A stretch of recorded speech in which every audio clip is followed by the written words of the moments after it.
Hello, everybody. Dave Neal here, stand-up comic host of Bachelor Nation News, and we've got a second part to the Demi Burnett's new podcast she's got called Demi Goddess, where they talk about the awful Karen people, which, again, I feel bad for Karens that exist out there because, there's a lot of good Karens. I got a sister named Karen.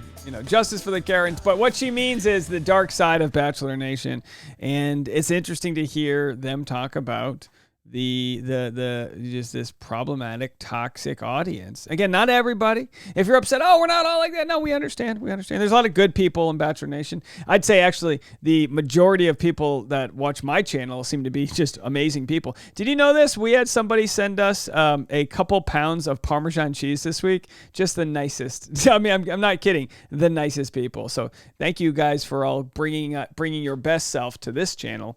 But we're going to discuss the unfortunate truth that there is a toxicity that's a brewing in Bachelor Nation. Do me a favor, patreon.com/Dave Neal for behind the scenes content, and also at DNeals if you want to know where I am. I might be in Hawaii right now. Go to my Instagram at DNeals and see where I'm at. Only time will tell. I might be lost. I might be on I might be on the Jumanji tour. Who knows where I am? Maybe Jurassic Park. In the meantime, let's play a couple clips. This is Demi, the second part of her first podcast, which again only has 32 subscribers. New podcast channel. Go give them a subscribe if you enjoy their content. Talking to Kirpa. She was on Demi's season, and they talk about some of the problematic issues that they face in the DMs. Have a watch. It's Instagram and what we're doing together, and I think people that are more aligned with who we are. Yes. So Because the Bachelor franchise was not aligned with who I am. They were really racist towards me after. I think that turned me off. Yes. That's why I was like, why the fuck am I going to be around this kind of energy? It's like, insane. these people don't I've even like seen me. These people, they literally only target like BIPOC, Yeah. you know? So I love Demi's mood here. She's like a young Goldie Hawn. She's got that Goldie Hawn giant smile with the zaniness. Gotta love her. And of course, Gabby is Kirpa's friend, just so you guys can follow along here. Again, I'm only playing a couple clips. You can go watch the full thing. It's very well produced. Out there. I'll put a link in the description. And I don't know how to use that correctly. just say BIPOC. Forgive me, I only mean good. Don't come for me. Forgive me, I only mean well, I swear. Now, so they're saying Bachelor fans were such a turnoff. Now, obviously, you can have 98 good fans, and if 2 are horrible, you're going to notice the horrible ones. But that doesn't negate the fact that those 2 people need to be called out and exposed. And I don't know what the proper thing is to do. The internet, it's so divided. There's so much toxicity that's a brewing. I mean, mental health is a huge problem here. Let me just tell you guys this. If you're ever DMing any negativity whatsoever to an influencer or someone else, don't do that.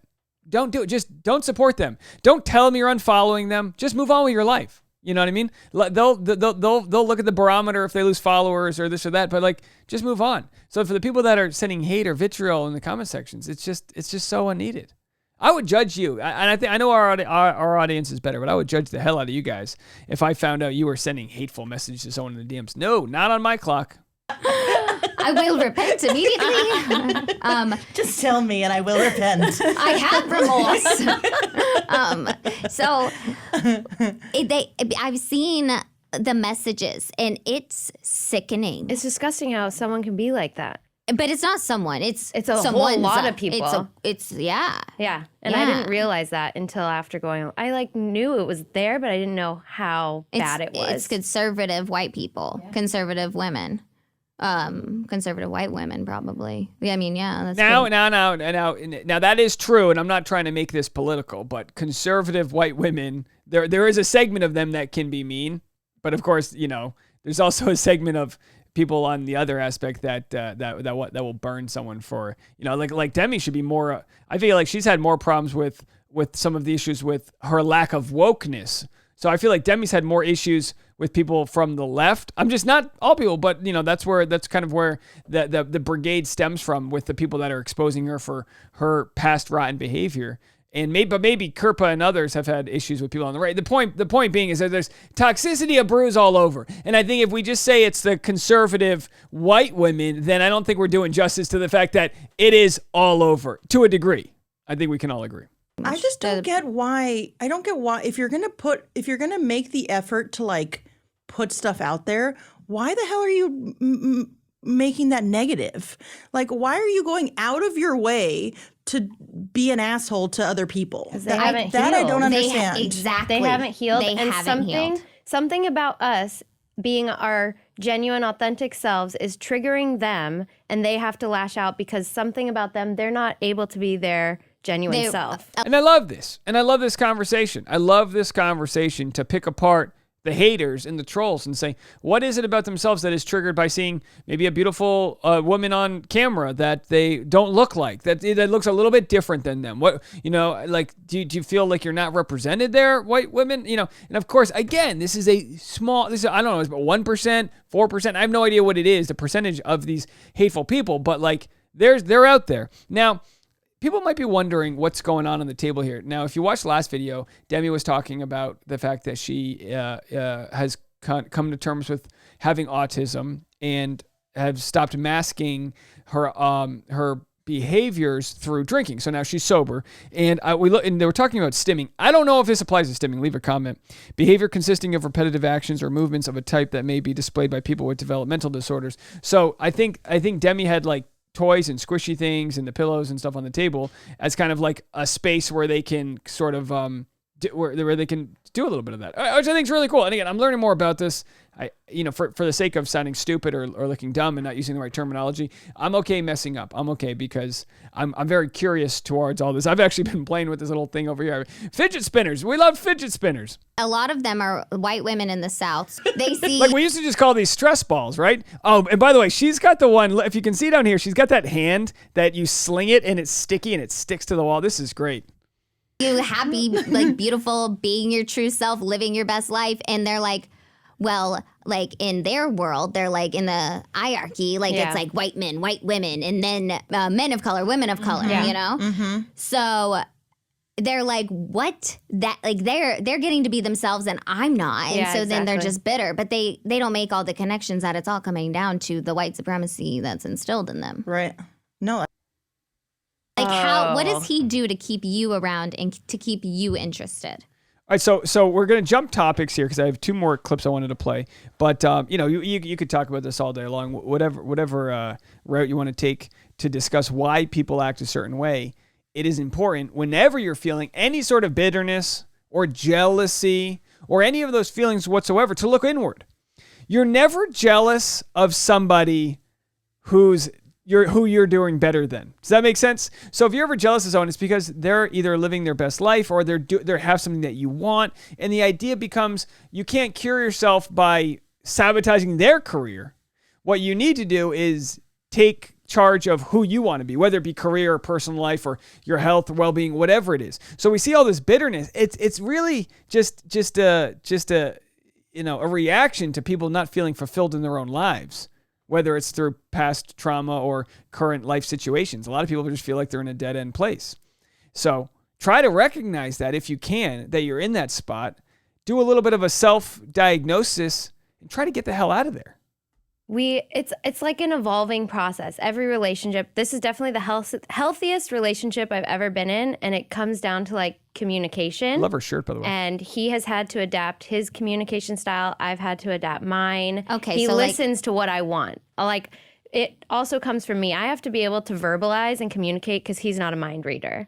So as long as I'm saying, hey, I need you to plan more date nights, or I need you to tell me, like, I need more words of affirmation. Bingo. We're not mind readers. How could you not know? That's what I was thinking. Because I don't read minds. You got to tell me. Spell it out for your man or for your woman or for whoever you're spelling it out for. But of course, this is great knowledge that they're sharing how she's in a relationship with someone who isn't a mind reader but listens when she says, hey, this is what I need. And that's what love's all about. Giving and sharing, and doing so at a currency that both accept. No point in giving your love in euros if you only accept dollars. Get that shit translated, get it transferred, whatever. There's always a little bit of an exchange fee, which is part of the life. But figure out how to sort of be able to gift each other what you need in love.